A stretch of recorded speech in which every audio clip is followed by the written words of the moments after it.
அஸ்ஸலாமு அலைக்கும் வரஹ்மத்துல்லாஹி வபரகாத்துஹு. அல்ஹம்துலில்லாஹ். இன்னைக்கு ரொம்பவும் பயனுள்ள ஒரு அமலை பற்றி பார்க்கலாம் இன்ஷா அல்லாஹ். இந்த ஒரு அமல் நம்ம அனைவருக்குமே ரொம்பவும் தேவையான ஒரு அமல். கணவன் மனைவிக்கு இடையே இருக்கக்கூடிய ஒரு அன்பை ஏற்படுத்தக்கூடிய ஒரு அமல். நமக்கு வர பிரச்சனைகளை தீர்க்கறதுக்கான ஒரு சொல்யூஷனாக இருக்கும் நம்புகிறேன் இன்ஷா அல்லாஹ். இதை ஓதி அனுபவபூர்வமாக பலன் கண்ட ஒரு அமல். இது தாராளமாக நீங்க நம்பி ஓதலாம். நான் கண்கூடாக பலன் உணர்ந்த ஒரு அமல்னு தான் நான் இதை சொல்லணும். பொதுவாக கணவன் மனைவிக்கு இடையே அப்படிங்கிறது சண்டை அப்படிங்கிறது ஒரு நார்மலான ஒரு விஷயம். சண்டை இல்லாம யாருமே இருக்க மாட்டாங்க. ஏதாச்சும் ஒரு சண்டை வந்துட்டு தான் இருக்கும். சண்டை இல்லாத வாழ்க்கை அப்படிங்கிறது கிடையாது. ஆனா அந்த சண்டையிலையும் சரி இருக்கக்கூடிய அந்த ஒரு அண்டர்ஸ்டாண்டிங் தான் நமக்கு ரொம்ப முக்கியமான விஷயம்.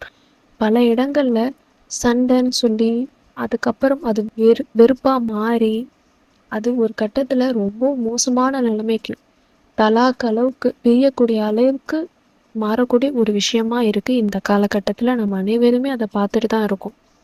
சின்ன சண்டையில் ஆரம்பித்து அது எங்கெங்கேயோ போய் முடிஞ்சு கடைசியில் அது பிரிகிற அளவுக்கு வந்து நிற்கும். அல்லாஹ் நம்ம அனைவரையும் அதிலிருந்து பாதுகாக்கட்டும். அதுக்கான காரணம் என்ன? சில விஷயங்களை நம்மளே நம்ம கொஞ்சம் திருத்திக்க வேண்டிய விஷயங்கள் இருக்குது. அதே மாதிரி கணவனும் சரி திருத்திக்க வேண்டிய விஷயங்களும் இருக்குது. அது இரண்டுமே நம்ம சரி பண்ணிக்கிட்டோம் அப்படின்னாலே நம்ம வாழ்க்கை சந்தோஷமாக இம்மையில மட்டும் இல்லாமல் மறுமையிலும் கொண்டு போகும் இன்ஷா அல்லாஹ். முதல்ல நாம் கடைபிடிக்க வேண்டிய விஷயங்கள் சில விஷயம் இருக்குது. அதை ஃபஸ்ட்டு நம்ம அதை பார்க்கலாம். அதுக்கப்புறம் நம்ம ஓத வேண்டிய சில துவாக்களையும் சேர்த்து நம்ம பார்க்கலாம். நம்ம இந்த இந்த டிப்ஸை ஃபாலோ பண்ணிகிட்டே அதே மாதிரி இந்த துவாக்களையும் சேர்த்து நீங்கள் ஓதிக்கிட்டே இருந்தீங்கன்னா நல்ல பலனை உங்களால் கண்கூடாக உணர முடியும். ஏன்னா இது ஓதி அனுபவபூர்வமாக நான் பலன் கண்ட ஒரு அமல் இது. எப்போவுமே சரி கணவன் மனைவிக்கு இடையே இருக்க வேண்டிய விஷயங்கள், நம்ம ஃபாலோ பண்ண வேண்டிய சில விஷயங்கள், சீக்ரெட் டிப்ஸ் அப்படின்னா ஃபஸ்ட்டு புரிதல் அப்படிங்கிறது ரொம்ப முக்கியமானதாக இருக்குது. புரிதல் இருந்துட்டாலே போதும். அந்த இடத்துல எல்லா வகையான சந்தோஷங்களும் வந்துடும். நம்ம மனசுக்கும் சரி அமைதி கிடைச்சிரும். நம்ம உள்ளத்துக்கும் சரி மகிழ்ச்சி கிடைக்கும். வெளி தோற்றத்துக்கு 4 பேர் முன்னாடி சிரித்து சந்தோஷமாக காட்டிக்கிட்டு உள்ளுக்குள்ள மனசை வெந்துக்கிட்டு மனசு இல்லாமல் மன அமைதியை உங்களால் கண்கூடாக உணர முடியும். அதுக்கு முக்கியமானது புரிதல் அப்படிங்கிறது தான். எப்படிப்பட்ட ஒரு கணவன் மனைவி இடத்துல கோபம் வெறுப்பு இது இல்லாமல் இருக்கணும் அப்படிங்கிற பட்சத்தில் புரிதல் ரொம்ப ரொம்ப முக்கியமான ஒரு விஷயம். எந்த ஒரு ஏழை கணவன் இடத்துலையும் ஒரு புரிதல் உள்ள மனைவி ஆடம்பரத்தை எதிர்பார்க்க மாட்டா. அதே மாதிரி எந்த ஒரு புரிதல் உள்ள கணவனும் தன்னுடைய ஒய்ஃபை ஒரு வேலைக்காக மட்டுமே, இந்த ஒரு வீட்டு வேலைக்காக மட்டுமே, இந்த காரியத்துக்காக மட்டுமே அப்படின்னு நினச்சி எந்த ஒரு கணவனும் ட்ரீட் பண்ண மாட்டாங்க. அவங்க இடத்துல புரிதல் அப்படிங்கிற ஒரு விஷயம் இருந்துச்சுன்னா அந்த வாழ்க்கை நல்ல விதமாக மாறும். ஒருத்தருக்கு புரிஞ்சுக்கணும், அதுக்கு விட்டு கொடுத்து போகணும். நிறைய விஷயங்கள் நம்ம ஓப்பனாக ஷேர் பண்ணி பேசணும். டைம் நம்ம ஸ்பெண்ட் பண்ணணும். அவங்கக்கிட்டையும் சரி அவங்களும் சரி. வேலை பார்க்குற நேரத்தில் நம்மளால் அதை எதுவும் செய்ய முடியாது ஒரு கணவன் வேலை பார்த்துட்டு இருக்கும்பொழுது. ஆனால் ஃப்ரீயாக இருக்கிற நேரத்தில் 2 பேரும் மனசு விட்டு பேசிக்கணும். அதே மாதிரி அடுத்து ஃபாலோ பண்ண வேண்டிய டிப்ஸ் என்ன அப்படின்னா பொறுமை. எந்த ஒரு சூழ்நிலையிலையும் சரி பொறுமையை நம்ம இழக்கவே கூடாது. பொறுமையாக இருந்தால் கண்டிப்பாக அதற்கான கூலியை வெகுமதியை நம்ம அல்லாஹ் இடத்திலிருந்து பெற்றுக்கொள்ள முடியும். அது கண்டிப்பாக நல்ல விஷயமா தான் இருக்கும். பொறுமையோட இருக்கிறவங்க கூட அல்லாஹ் இருக்கான். பொறுமையாக யார் இருக்காங்களோ அவங்களோட அந்த ரப் எப்போவுமே துணையாக நிற்கும். அதில் எந்த ஒரு சந்தேகமுமே கிடையாது. எந்த ஒரு சண்டை வந்தாலும் சரி, கணவன் மனைவி கிட்டேயோ இல்லை மனைவி கணவன் இடத்துலையோ ஏதோ ஒரு சண்டை வாக்குவாதம் வந்தாலும் சரி, அந்த இடத்துல கடைபிடிக்க வேண்டிய விஷயம் பொறுமை. பொறுமையை நம்ம எழுந்துட்டாலே என்னென்னவோ நம்மளை மீறி நடக்கும். அது விளைவு கடைசியில் பிரிகிற அளவுக்கு தான் போய் நிற்கும். வெறுப்பை தான் சம்பாரிச்சு கொடுக்குமே தவிர அன்பை அழிச்சிடும். எந்த அளவுக்கு நம்ம அன்பாக இருந்தாலும் சரி அந்த அன்பை அழிச்சிடும். நம்ம அடுத்து ஃபாலோ பண்ண வேண்டிய ஒரு விஷயம் என்னன்னா வார்த்தைகளை கண்காணிக்கணும். நமக்கு இந்த மாதிரி ஒரு சண்டை வரும்போது நம்ம வார்த்தைகள் தான் மனசை கொண்டு போய் ஆழமாக கீறக்கூடிய ஒரு விஷயமா இருக்கு. இந்த வார்த்தைகள் அதை ஒரு சீக்கிரத்தில் அழியாது. என்னதான் நாளைக்கு திருப்பி நம்ம பேசிக்கிட்டாலும் சரி அந்த பழைய அண்டர்ஸ்டாண்டிங் பழைய பாசங்கிறது கொஞ்சம் டிஸ்டன்ஸ் ஆயிடும். ஏன்னா நம்ம விடக்கூடிய அந்த வார்த்தைகளால். அதனால எப்பவுமே நம்ம பொறுமையோட நம்ம இருக்கணும். எந்த சண்டை வந்தாலும் சரி, மத்தவங்களால நமக்கு என்னுடைய கணவன் மனைவிக்குள்ள எங்களுக்குள்ள நல்ல அண்டர்ஸ்டாண்டிங் இருக்கு. நல்ல விதமா தான் நாங்க இருக்கோம். ஆனா மத்தவங்களால குடும்ப ரீதியா நமக்கு வர பிரச்சனைகள வந்து ஒரு கட்டத்தில் தாங்க முடியாம நம்ம கணவன் இடத்துல போய் கத்துறோம். நாம நெனச்ச வாழ்க்கை இப்படி இல்ல. அப்படின்னு நம்ம ஒரு கட்டத்துல தாங்க முடியாம நம்ம கணவன் இடத்துல கத்தும் பொழுது, அந்த இடத்துல நமக்குள்ள தான் அந்த மத்தவங்களால சண்டை வந்தாலும் சரி, இந்த கணவன் மனைவிக்கு இடையில தான் அந்த பிரச்சனை போய் நிக்குது. நம்ம ஃபாலோ பண்ண வேண்டிய விஷயம் இது ரொம்ப முக்கியமானது. அதே மாரி அடுத்து நம்ம ஃபாலோ பண்ண வேண்டிய விஷயம் என்ன அப்படின்னா, ஒருத்தருக்கு ஒருத்தர் குடுக்க வேண்டிய மரியாதை. அந்த ரெஸ்பெக்ட் அப்படிங்கிறது ரொம்ப முக்கியம். ஆணும் சரி பெண்ணுக்கு, பெண்ணும் சரி ஆணுக்கு ஈக்குவலான ஒரு மரியாதைய குடுக்கணும். மதிப்பா அ அதிக பேர் இடத்துல இந்த வார்த்தை வரும். "உன் மேல எனக்கு நெறைய மரியாதை இருக்கு." அப்படிங்கிற வார்த்தை மனதார நமக்கு வரும். மரியாதை நம்ம எந்த இடத்துலயுமே அவங்கள இளக்காரமா எந்த இடத்துலயுமே நம்ம பார்த்துறக்கூடாது. சில விஷயங்கள் நம்மள அறியாம நம்ம தப்பு பண்ணியிருந்தாலும் சரி, இனிமே அந்த விஷயத்த நம்ம சரி பண்ணிக்கணும். அடுத்து ஒருத்தர் ஒருத்தர் விட்டு கொடுத்துக்க கூடாது. எந்த நிலைமை நம்ம வந்தாலும் சரி, எப்படிப்பட்ட நிலைமை இருந்தாலும் சரி, என்னைக்குமே ஒருத்தரை இன்னொருத்தர்கிட்ட விட்டு கொடுத்து நம்ம இவ இப்படித்தான் செய்றா, என்ன செய்றது அப்படின்னு ஒருத்தவங்க கிட்டயும் போய் குறை சொல்லக்கூடாது. அதே மாரி என்னோட கணவர் இப்படிதான் பண்றாரு அப்படின்னு நம்ம ஒரு ஆள்கிட்ட கொண்டு போய் நிக்கக்கூடாது. அந்த இடத்துல நமக்கான பர்சனலான ஒரு விஷயத்த நம்ம இன்னொருத்தர்கிட்ட கொண்டு போம்போது, அது ஒரு வேற மாரியான ஒரு எஃபெக்ட்ட தான் நமக்கு குடுக்கும். வேற மாரி ரிஃப்ளெக்ட் ஆகி அது வேற மாரி பிரச்சனையில தான் போய் நிக்கும். 3வது ஆள் அப்படிங்கிறது வரக்கூடாது. கணவன், மனைவிங்கிற இரு செவுத்துக்குள்ளேயே தான் எல்லாமே இருக்கணுமே தவிர, 3வதா ஒரு ஆள நம்ம அந்த இடத்துல கொண்டு வந்தா, அது பொதுவான ஒரு விஷயமா போய் வேற லெவலுக்கு பிரச்சனையில போய் முடியும். எந்த பிரச்சனையா இருந்தாலும் சரி, எந்த விஷயமா இருந்தாலும் சரி, இருவருக்குள்ளேயே பேசி முடிச்சு தான் அத வழியாக்கணும். அடுத்தது நம்ம எந்த ஒரு விஷயமும் வச்சுக்கக்கூடாது. கணவனே சரி, மனைவியோட ஃபோன் எடுத்து பார்க்கலாம். அதேமாரி மனைவியும் கணவன் இடத்துல ஃபோன் எடுத்து பார்க்கலாம். அது உரிமையா நம்ம பார்க்குறோம். ஆனா, திருட்டுத்தனமா, தெரியாம மறைச்சு வச்சு, அந்த மாரி நம்ம எந்த ஒரு விஷயமும் செய்யக்கூடாது. அது நம்மளுடைய வாழ்க்கை இப்ப இல்லனாலும் சரி, பின்னாடி அந்த விஷயம் தெரிய வரும்பொழுது, அதுவும் மத்தவங்கனால அது தெரிய வரும்போது, இன்னும் அது ரொம்பவும் பெரிய ஒரு கசப்பு, மன கஷ்டத்துல கொண்டு போய் முடியும். அடுத்த விஷயம் நம்மளுடைய கடமைகள நம்ம சரிவர செய்யணும்.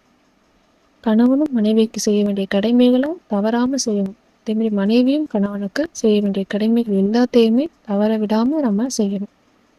இது எல்லாத்தையுமே நம்ம கரெக்ட்டா நம்ம ஃபாலோ பண்ண வேண்டிய விஷயங்கள், முக்கியமான விஷயங்கள் தான் இது எல்லாமே. நம்ம சின்னதா ஒரு சமைச்சு சின்னதா தந்தாலும் சரி, அது அந்த அளவுக்கு ஒரு இது இல்லனாலும் சரி, டேஸ்ட் இல்லனாலும் சரி, உங்களுக்காக உங்களோட ஒய்ஃப் செஞ்சு குடுக்குறாங்க. அப்ப நம்ம அத பாராட்டணும். அதேமாரி கணவனும் சரி, மனைவியும் கணவன் இடத்துல பாராட்டிக்கணும். நம்மகிட்ட இருக்கக்கூடிய நல்ல விஷயங்கள சொல்லி, அத வந்து பாராட்டுறப்போ, அந்த இடத்துல அன்பு, பாசம், மரியாதை எல்லாமே அதிகரிக்கும். நம்பணும். முக்கியமான ஒரு விஷயம் நம்பிக்கை தான். கணவன், மனைவி அப்படிங்கும்பொழுது நம்பிக்கைங்கிறது ரொம்ப முக்கியமான ஒரு விஷயம். அந்த நம்பிக்கை இல்லனாலே வாழ்க்கை வந்து ரொம்ப நாசமா போயிரும். ஒருத்தர் உண்மையாவும், நம்பிக்கையோடும், நேர்மையோடும் நம்ம நடந்துக்கணும். எல்லா விஷயத்திலயும் நம்ம ஷேர் பண்ணி ஓப்பனா இருக்கணும். எந்த விஷயத்தையுமே மறைக்கக்கூடாது. எதா இருந்தாலும் ஷேர் பண்ணணும். அப்போ 2 பேத்துக்குள்ளயும் ஒரு அண்டர்ஸ்டாண்டிங் கிடைக்கும். அப்போ நமக்குள்ள அன்பு அதிகரிக்கும். பாசம் அதிகரிக்கும் பொழுது நல்ல விதமா வாழ்க்கை போகும். அதே மாரி எந்த ஒரு பெண்ணா இருந்தாலும் சரி, தன்னுடைய கணவன் கிட்ட எதிர்பார்க்கிற விஷயம் பிரியாரிட்டி தான். என்ன அவங்க முதல்ல வச்சுக்கணும். நான் தான் அவங்களுக்கு முதல்ல, எல்லாருக்கிட்டயும் நான் தான் அவங்க முதல்ல இருக்கணும் அவங்களுக்கு. எப்பவுமே நான் தான் அவங்களுக்கு ரொம்ப புடிச்ச விஷயமா இருந்தாலும் சரி, எல்லாத்துலயும் நான் தான் இருக்கணும் அப்படின்னு இது ஒரு பெண் சராசரியா ஆசைப்படக்கூடிய ஒரு விஷயம். எப்பவுமே கணவன் தன்னை தான் ஃபர்ஸ்ட் ரேங்க்ல வச்சிருக்கணும் அப்படிங்கிறது எல்லா பெண்களும் ஆசைப்படக்கூடிய ஒரு விஷயம். பிரியாரிட்டியா அவங்க எதிர்பார்ப்பாங்க. இந்த மாரி எல்லா விஷயத்தையும் நம்ம ஃபாலோ பண்ணிட்டே வந்தோம் அப்படின்னாலே சரி, நெறைய பிரச்சனைகள் நமக்கு தவிர்க்க முடியும். மகிழ்ச்சி ஏற்படும். மன அமைதி கிடைக்கும். முதல்ல இந்த இந்த விஷயங்கள நீங்க ஃபாலோ பண்ணுங்க. ஏன்னா, நம்ம வந்து நம்ம பார்ட்னர் கிட்ட எதிர்பார்க்குறோம். நம்மளோட கணவர் இடத்துலயோ, இல்ல மனைவி கணவர் இடத்துல, கணவன் மனைவி இடத்துலயோ எதிர்பார்க்கும் பொழுது, அவங்களும் அதே மாரி தான் நம்மகிட்டயும் எதிர்பார்ப்பாங்க. நம்ம என்னென்னலாம் எதிர்பார்க்குறோமோ, அதே மாரி அவங்களும் நம்மகிட்ட எதிர்பார்ப்பாங்க. ஒரு மிரர் போல தான், ஒரு கண்ணாடி போல தான். கண்ணாடி முன்னாடி நம்ம நின்று நம்ம பார்க்கும்போது, நம்ம நிக்கிற நம்மளோட தோற்றம் அப்படியே தெரியுதுல்ல அங்க. அதே மாரி தான் நம்மளுடைய கணவரோ, இல்ல மனைவி கணவன் இடத்துல, கணவன் மனைவி இடத்துலயோ. அப்போ ஓப்பனா எந்த விஷயமும் ஒளிவு மறைவு இல்லாம இருக்கணும். மற்றவங்களால சில விஷயங்கள் தெரிய வந்துச்சு அப்படின்னா அது சில ரொம்ப பிரச்சனைகள் போய் முடியும். என்றைக்குமே நம்ம 2 பேர்த்துக்குள்ளேயே அந்த விஷயத்த வச்சுக்கணும். எந்த ஒரு சண்டையாக இருந்தாலும் சரி, எந்த ஒரு விஷயமா இருந்தாலும் சரி, நீ இப்படி செய்கிறது எனக்கு பிடிக்கல, இதை நீ மாற்றிக்கோ. இப்படி செய்கிறது எனக்கு பிடிக்கல, மாற்றிக்கோ, இதை மாற்றிக்க அப்படின்னு நல்ல முறையில் 2 பேர்த்துக்குள்ளேயே தான் வச்சுக்கணுமே தவிர, இன்னொரு ஒரு ஆளுன்னு நம்ம கொண்டு போகும்போது அது கண்டிப்பாக பிரச்சனையில் போய் முடியும். வார்த்தைகள், பொறுமை, புரிதல் இது ரொம்ப முக்கியமான விஷயம். அந்த வாழ்க்கையை கணவன் மனைவி அப்படிங்கிற வாழ்க்கையில் இது இருந்தாலே பாதி வாழ்க்கை சக்ஸஸாக போய் லீட் பண்ணிட முடியும். இன்ஷா அல்லாஹ் இதில் எல்லோருக்குமே எல்லாமே கரெக்டாக இருக்க மாட்டோம். சில விஷயத்தில் நம்மளும் சில தப்பு பண்ணியிருப்போம். சில விஷயத்தில் நம்ம கணவரும் நம்ம நடுவில் தப்பு பண்ணியிருப்பாங்க.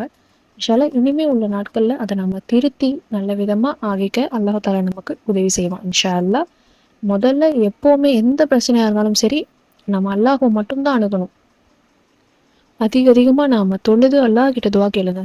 எந்த துவாவாக இருந்தாலும் சரி, எவ்வளோ சின்ன விஷயமா இருந்தாலும் சரி, எவ்வளோ பெரிய விஷயமா இருந்தாலும் சரி, யா ரப்பே நீ எனக்கு இது செஞ்சு கொடு, யா ரப்பே நீ எனக்கு நிறைவேற்றி கொடுன்னு அதிகமாக நம்ம கேட்கக்கூடிய ஆள் இந்த ரப்பா மட்டும்தான் இருக்கணும். நம்மளுடைய பிரச்சனைகளை அந்த ரப்ப கிட்ட மட்டுமே முறையிடுங்க. நிறைய அமல்கள் செய்யுங்க, நிறைய ஓதுங்க, துவா கேளுங்க, நிறைய தொழுகையை நிறைவேற்றுங்க.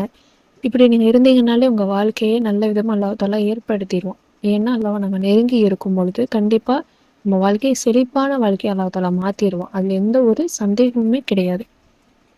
என்னுடைய கணவர் நல்ல விதமாக பேசலை, பழகலை, சந்தோஷமே இல்லாமல் இருக்கும் அப்படின்னு நம்ம நினைக்கிறோம் நிறைய விஷயத்தில். இந்த அமல்களை நீங்கள் ஃபஸ்ட்டு இந்த விஷயங்களை, இந்த டிப்ஸுங்களை நீங்கள் ஃபாலோ பண்ணுங்கள்.